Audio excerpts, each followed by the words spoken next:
Before we begin the countdown, let me just state one thing. I don't hate Naruto. I love Naruto, especially the original manga, which I find to be far superior to the anime. Naruto is my favorite manga, and I have been following it for close to a decade now. But like every story out there, the story of Naruto is not perfect, and so after having created a character analysis for Sasuke and a top 10 greatest Naruto characters video, I've decided to count down the 10 moments in this otherwise great manga that I found disappointing or annoying. Number 10. The fact that Sakura never uses genjutsu. It has been stated in the manga that Sakura was a genjutsu type from the beginning. Yet Sakura always relies on hand-to-hand combat and strength. Why? That's like if someone said that Sasuke's greatest skill was using fire jutsus, but he never actually used them and only relied on his Sharingan. I don't like character descriptions that are meaningless and simply untrue. Number 9. Itachi telling Sasuke to kill his best friend. So Itachi's plan was to, quote, die by Sasuke's hand so that Sasuke would become a hero in the eyes of the village, unquote. How exactly would Sasuke have become a hero even if he killed Itachi, if he also killed a fellow ninja of his? Did Itachi not think it through at all? Also, since Itachi was a good guy, why would he encourage Sasuke to betray and kill an innocent person?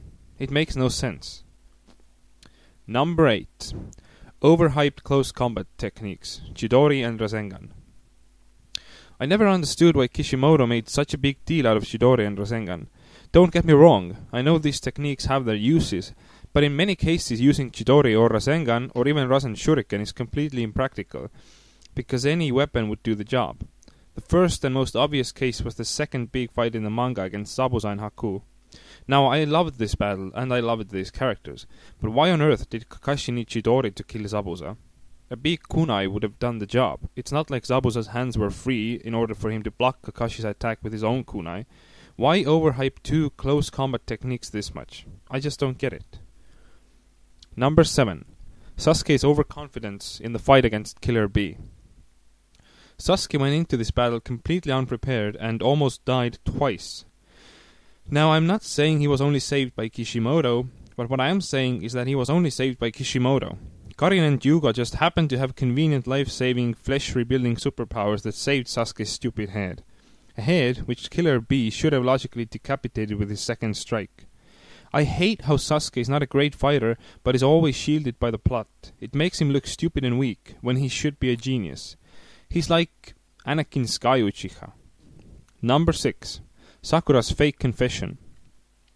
I understand why Sakura told Naruto that she loved him, but I will never understand why she said it in front of a billion people with that stupid fake smile. Naruto was never going to buy it. If you want to tell someone you love them, even if you are lying, and you want them to believe you, then wait until it's just the two of you and then make it convincing. What a silly moment. Number 5. The fact that nobody was assigned to care for Naruto or Sasuke when they were children.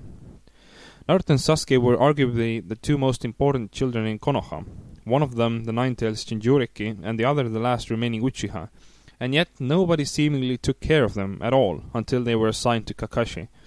The manga makes it look like they were left completely to their own devices, which makes no sense considering that Konoha was perhaps the most peaceful of all the hidden villages.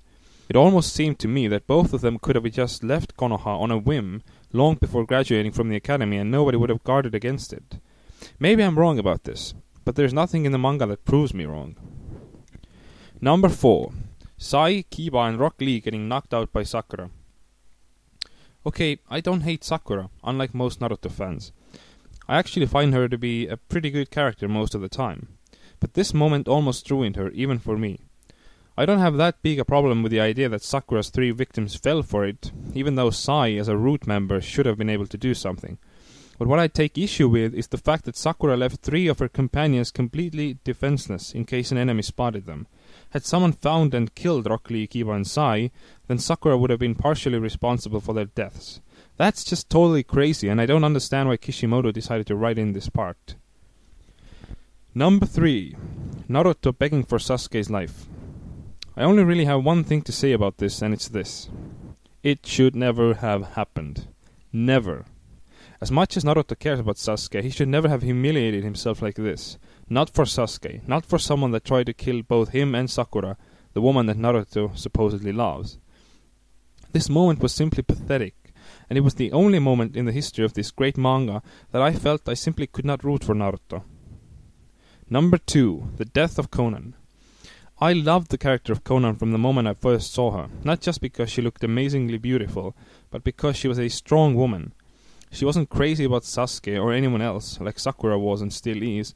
She wasn't as shy as Hinata, as boring as Tsunade, or as useless as Tenten. Conan was exactly the kind of female that this manga desperately needed. She had a ton of potential. And what did Kishimoto do? He killed her off in a fight with Obito, because he was too lazy to do anything with her character. What a tease! And definitely one of the worst moments in Naruto. And number 1. The second use of the Edo Tensei. I simply cannot put it into words how much I hate the resurrection of Madara and all the Kages. Not only does their reappearance cheapen their deaths and make death in the Naruto universe quite meaningless, but it is awful for many, many, many other reasons as well. For one, why must the final battle between good and evil in the Naruto universe be a rerun of the already legendary battle between Madara and the first Hokage? That sucks. Another reason why I hate Madara and the Kages coming back to life is the fact that they created the shinobi world and the shinobi system, which brought about so much suffering, and that suffering then in turn gave rise to villains like Pain, Obito, and for a time Sasuke. I loved the idea that Naruto's generation had to deal with the consequences brought about by the previous generations, but now the leaders of those generations are back to deal with everything themselves, and that is just lame. And the final reason I hate the second use of the Edo Tensei is how it cheapens Itachi's sacrifice. Itachi's death was so tragic because he died knowing that Sasuke hated him, but he still chose to die this way as his ultimate sacrifice for his brother and the shinobi world. Now that is ruined too. Itachi met up with Sasuke and, well, you know the rest. Anyway, these were my top 10 worst moments in an otherwise wonderful story that is Naruto. As always with these videos, I wish to thank Masashi Kishimoto for creating this great manga, and I also wish to thank everyone for watching. Farewell, and may you never run out of coffee and cookies.